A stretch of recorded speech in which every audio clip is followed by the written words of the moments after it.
Alors, après vous avoir donné les expériences et les signes qui montrent que les ancêtres communiquaient avec vous, je vais vous parler des principes fondamentaux. Comment interagir au quotidien avec les ancêtres. Comment s'aligner avec leurs besoins de nous parler ou comment leur permettre d'amplifier ces manifestations dans notre vie. Donc, le premier principe est le respect. Le respect des ancêtres. Le respect des ancêtres. Respecter ses ancêtres est le principe fondamental d'une fusion bénéfique avec les ancêtres. Aujourd'hui, l'Afrique est dans cet état. Nos frères et nos sœurs sont dans cet état sur Katiopa. Il y a autant de souffrance à Katiopa parce que nous avons rejeté nos ancêtres. Et ça, c'est une erreur vraiment fatale. La base d'un Muntu, la base d'un être humain, c'est sa lignée. Quelqu'un qui rejette sa lignée se rejette lui-même. On est souvent étonné. Ah, je n'arrive pas à avoir d'amis. Ah, les amis me rejettent toujours à un moment. Ah, je n'arrive pas à garder un homme, il me rejette. Ah, je n'arrive pas à garder mon travail, on me chasse partout. C'est normal. Tu as chassé tes ancêtres en toi. Tu ne respectes pas tes ancêtres. Tu méprises tes ancêtres. Tu bafoues les valeurs de tes ancêtres. Et quand tu fais ça à tes ancêtres, ne t'étonne pas, on te fera la même chose. Ce que tu fais à tes ancêtres, ne t'étonne pas, tes enfants te feront la même chose. Parce que tes ancêtres sont toi. Ils coulent dans tes veines. C'est comme si tu te rejetais toi-même. C'est comme si tu rejetais ton sang. Tu ne peux pas rejeter ton sang. Ça coule dans tes veines. Tu ne peux pas enlever ton sang. Si tu te vides de ton sang, tu meurs. Tu ne peux pas retirer tes ancêtres de toi. Parce que eux, ils sont toi. C'est ton ADN. Donc, la première valeur, le premier principe pour avoir une cohérence, une harmonie et une connexion développée, c'est le respect de nos ancêtres, le respect de leurs valeurs, le respect de leur culture et le respect de leur être-té. Respectez les ancêtres, respectons nos ancêtres, soyons fiers d'eux parce que c'est grâce à eux que nous sommes ce que nous sommes aujourd'hui, que nous sommes qui nous manifestons aujourd'hui, que nous pouvons donner la vie à nos enfants. Quand quelqu'un se lève, il dit « Je prie au nom de mon ancêtre Abraham, Isaac et Jacob. » Naya, tu es blanc. Est-ce que tu es leuco? Isaac, on te montre là, il est leucoderme. Il a la peau blanche. Comment tu peux aller forcer l'ancêtre de quelqu'un à être ton ancêtre alors que lui-même, il ne te connaît même pas? Il ne veut même pas être ton ancêtre parce que déjà, il te chasse de chez lui. Il te dit qu'il ne veut pas que tu rentres chez toi. Et toi, tu décides de faire le forcing que j'ai décidé que toi, là, tu es mon ancêtre. Non, ça ne marche pas. On aura beau les appeler des millions d'années, ils ne viendront jamais. Ils ne nous sortiront jamais de la pauvreté parce qu'ils ne sont pas nos ancêtres. Notre taux vibratoire ne vibre pas à la même fréquence. Non, ça ne marchera pas. C'est nos ancêtres, nos Bakoulou. C'est ta grand-mère, c'est ma grand-mère à moi que j'appelle et qui sera là instantanément parce qu'elle est en moi. Je la porte. Donc, aussi rapidement que je réagis, aussi rapidement que je pense à elle, aussi rapidement elle intervient dans ma vie, si je la respecte. Parce qu'on peut aussi appeler, hein, si on ne respecte pas, ça ne marche pas. Si tu n'es jamais allé au village, faire une cérémonie pour ta grand-mère. Tu n'es jamais allé au village, ne serait-ce que nettoyer sa tombe. Tu n'es jamais allé au village, ou même en ville, hein, pas forcément au village, tu ne penses même pas à elle. D'abord, même nous en Afrique, beaucoup ne connaissent même pas quel est le nom de leur grand-mère ou de leur grand-père. Tellement c'est inintéressant pour eux que non, ils ne cherchent même pas à savoir. On sait que c'est mamie ou c'est ama ou c'est point. Le reste là, non. Mais demande à un Africain qui était la mère de Napoléon, il va te répondre. Louis XIV, oh, il va te répondre jusqu'à te dire qu'il a même les canapés Louis XIV chez lui. Mais demande-lui, c'est quoi la vie de sa grand-mère? Il ne saura pas te répondre. Très peu sauront répondre. Qui était leur grand-mère? Où est-ce qu'elle a fréquenté? Ou qu'est-ce qu'elle aimait? Ou très peu savent, vraiment. Que ceux qui ont grandi même au village, encore je dirais, mais tous ceux de la diaspora ou qui ont grandi en ville là, ah non, non, ils ne savent pas, ils ne connaissent pas. Et ce n'est même pas quelque chose qui les intéresse. Donc, c'est souvent toutes ces négligences qui nous rattrapent ensuite. Et retourner à la tradition, c'est simplement respecter nos ancêtres. C'est simplement respecter leur présence avant nous sur Terre. C'est tout. Il n'y a rien d'autre.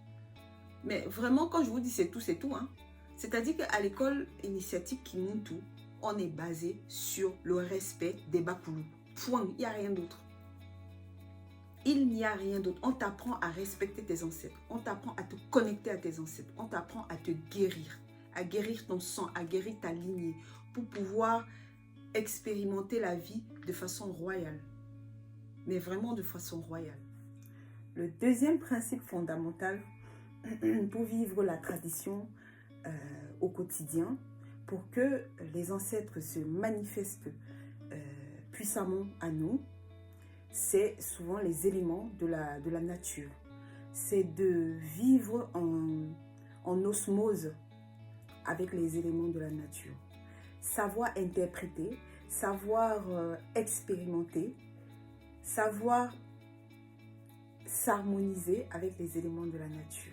Danser sous la pluie, danser autour d'un feu, danser face à un arbre, taper les pieds au sol, vivre au rythme du son, suivre les mouvements du vent, se laisser porter se laisser bercer par la nature, par la vie.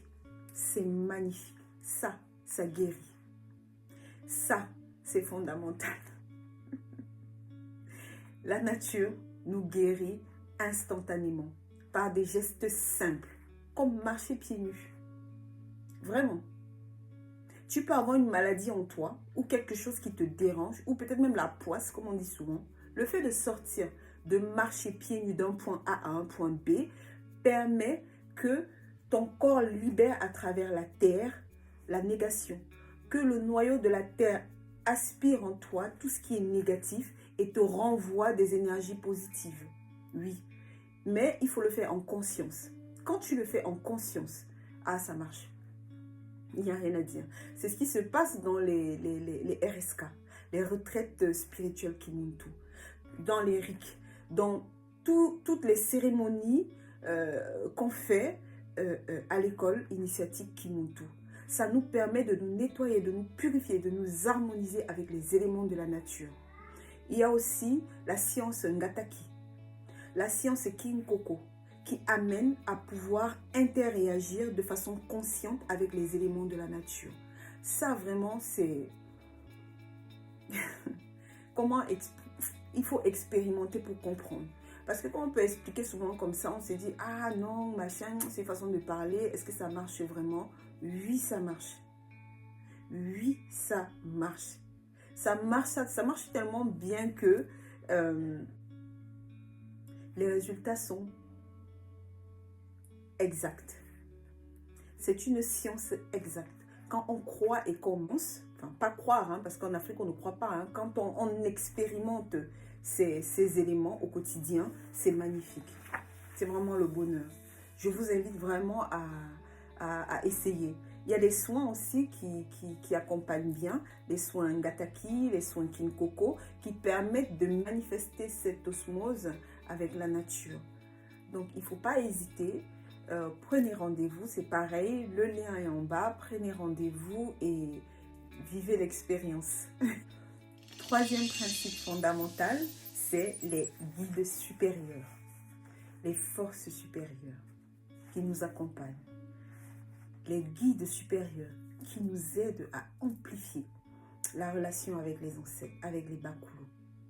C'est-à-dire que quand on est connecté aux guides, à nos guides, parce que c'est pas, il faut faire vraiment très attention.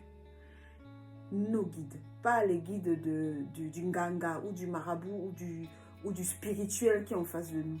Parce que donner le droit à quelqu'un de pouvoir entrer, de pouvoir traverser la matrice de notre âme pour interroger notre avenir est hyper dangereux. Faut pas faire ça. Faut pas confier son âme à n'importe qui. Ça, c'est dangereux.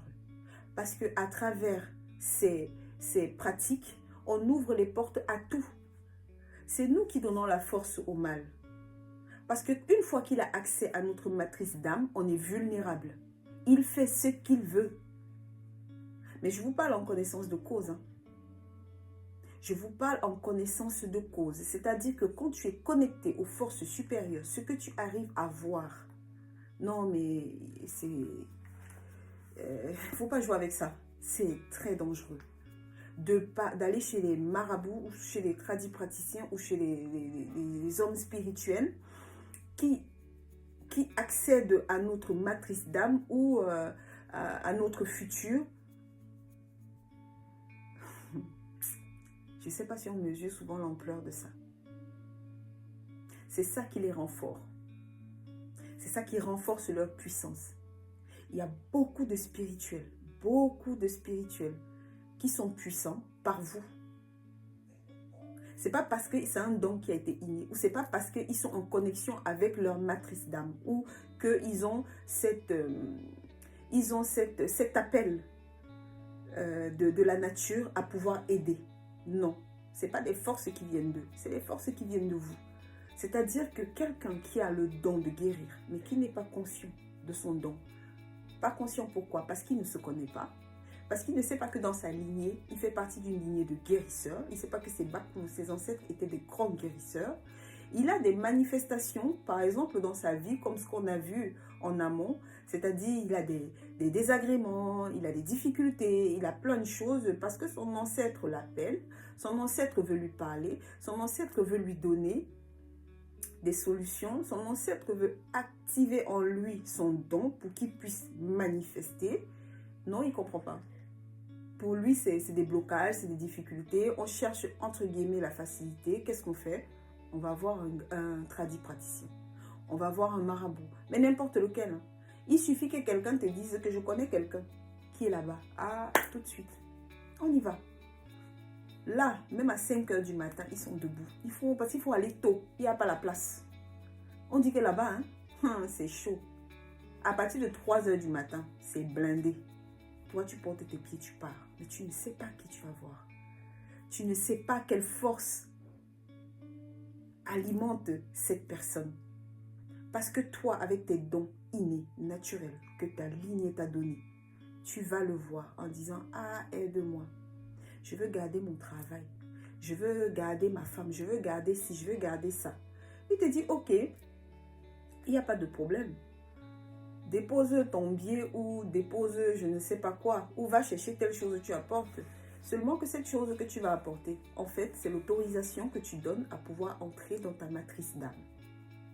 Donc lui, il ouvre ton livre de vie. Il ouvre ton cahier d'or. C'est un grand initié. Dans son sang, là, coulent les veines des plus grands guérisseurs du village. Ah non, il se sert. Il te vide de ton pouvoir. Il active peut-être 0,01% qu'il active. Tu sors de là. On t'appelle pour le travail. Tu dis, ah, il est fort. Il a travaillé sur moi. On m'a appelé pour le travail. Mais tu ne sais pas que c'est ce travail-là qui va te détruire plus tard.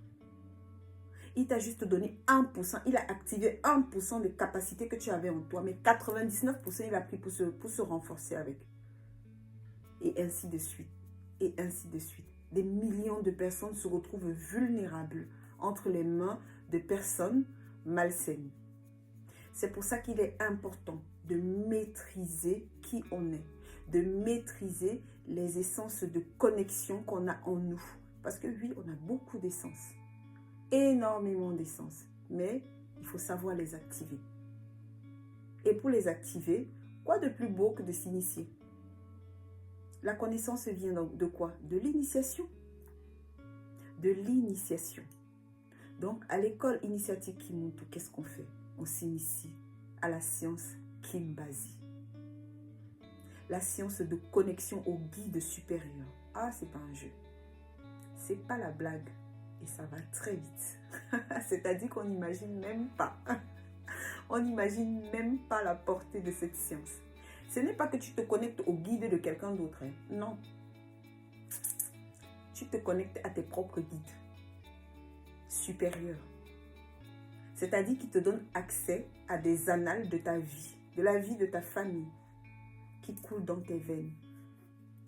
Tu montes, tu parles à tes ancêtres. Tu montes, tu parles à ta grand-mère. Tu parles à ton grand-père. Tu parles à ton oncle. Tu parles à qui tu veux. Tu as des informations de dingue.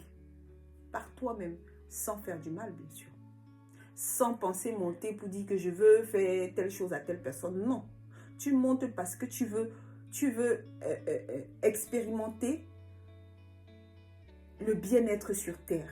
Tu veux te guérir. Tu veux guérir ton enfant. Tu veux guérir ton prochain. Alors là, tu utilises l'anal akashique de ta lignée pour te guérir ou de la lignée de la personne en face de toi à qui tu donnes accès.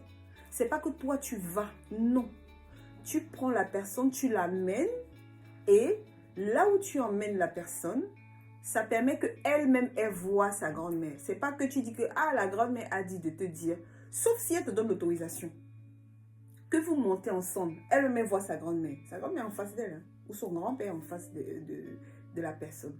Et que peut-être le taux vibratoire n'est pas apte à pouvoir entendre ce que l'autre lui dit. À ce moment, tu peux faire l'interprète.